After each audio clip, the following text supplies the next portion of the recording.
Alright, so I smoothed out the trigger contacts and the trolley contact, and wow, you can just tell how smooth that is. It's really, really smooth. The trolley moves forward just very nicely, very smoothly. It's a nice clean trigger. Okay, so I got the gun back together, all good to go, and then I hear some rattling, and I swear, it seems like there's a never-ending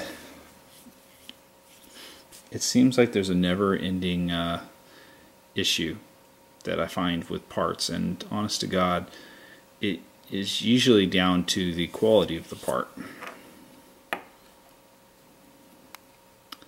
which in this case seems to be proven that these weren't made for an M170 spring. And this is a DSG, it's not even pulling it back all the way, but look at that. And it's a perfect fit in the back here.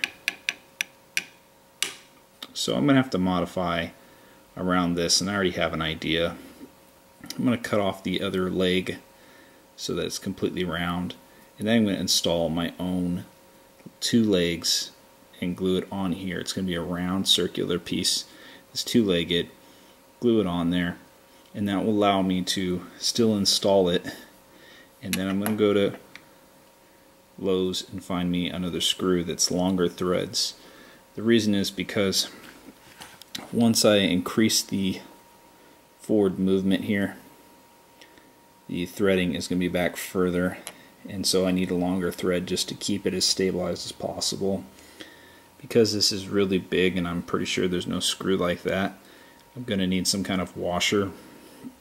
Once I've gotten it tightened in there, it should secure this solid with this, and then this will be stuck in between holding the legs.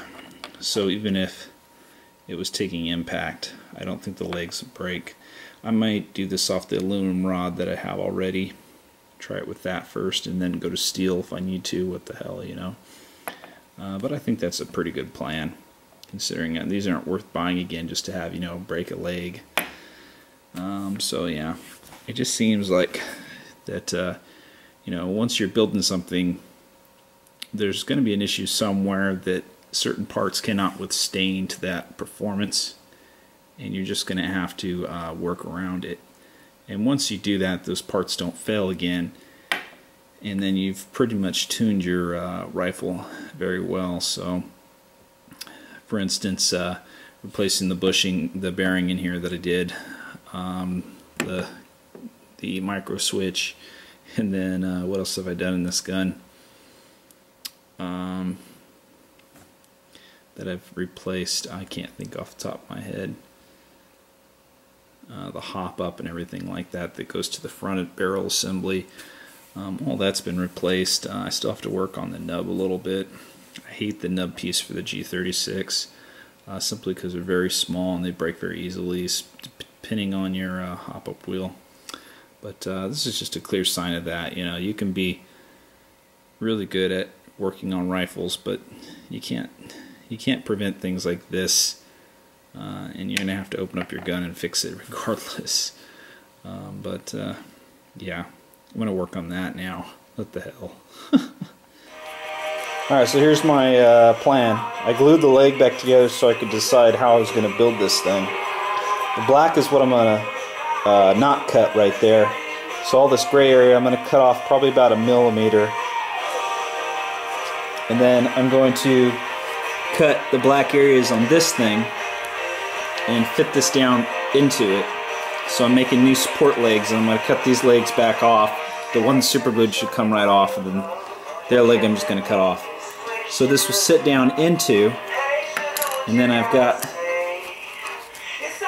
another washer that I need to cut the tip down, so it will go in here flat, just the top area, because it's a little too big. And then the screw might be a tad bit too long, so I just need to cut off maybe about 2 millimeters. And then should be done to go. Let's see what happens. Okay, so here's the design.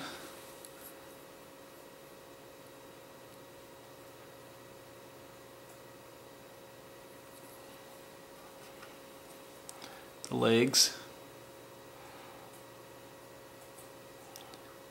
Took a lot of drumming, a lot of brakes because of the friction, and precision work.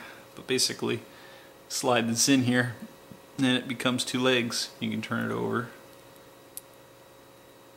and it just sits right in there, so you can't spin it. And then the question is, I cut off the other leg, and then the question is, does it spin? Yeah, it spins fine there for the ball bearings. And then the question is this is steel plated, and is it straight? Because once it's in the gearbox, you know, if it's not straight, your piston's going to be hitting into it, and that's a bad thing. So I put it down and I filed it very precisely, and it's very, very straight. So there, it's locked in. So there's a little bit of a gap. I'm going to use this to tighten it down into position.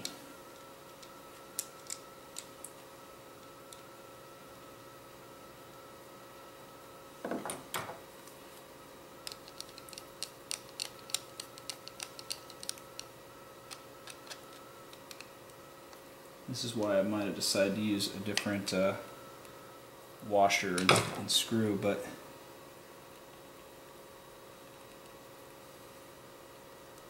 seems like to me there's no way that that's coming out. Okay, now to test and see if it moves through pretty straight. Doesn't have to be exactly 100%, but it has to be good enough so there's not an issue. And that tool's missing again, so I gotta look for that tool now. Okay, so found the screwdriver.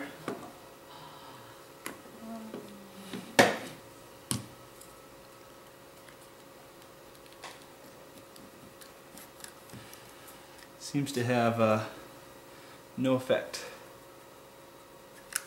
on position, and since it's a DSG, it's not going to go back all the way. So it seems like everything's good. So I'm going to go ahead and finish assembling, test fire it, and be done. Alright, so here's what it looks like. JB welded.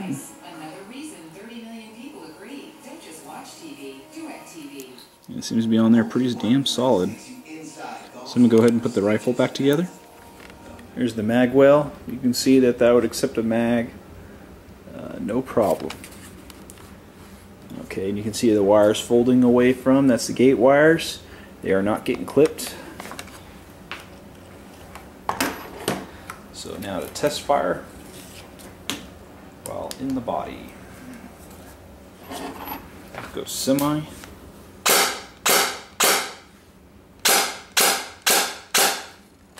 Full auto.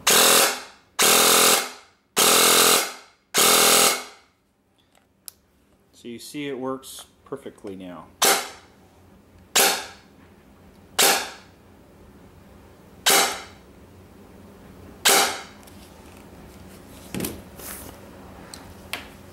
Done. You don't have to worry about any of those trigger issues. And that was definitely very freaking hard. Getting the trigger done and the spring guide with the steel legs. Tell me what you guys think. I'll catch you later.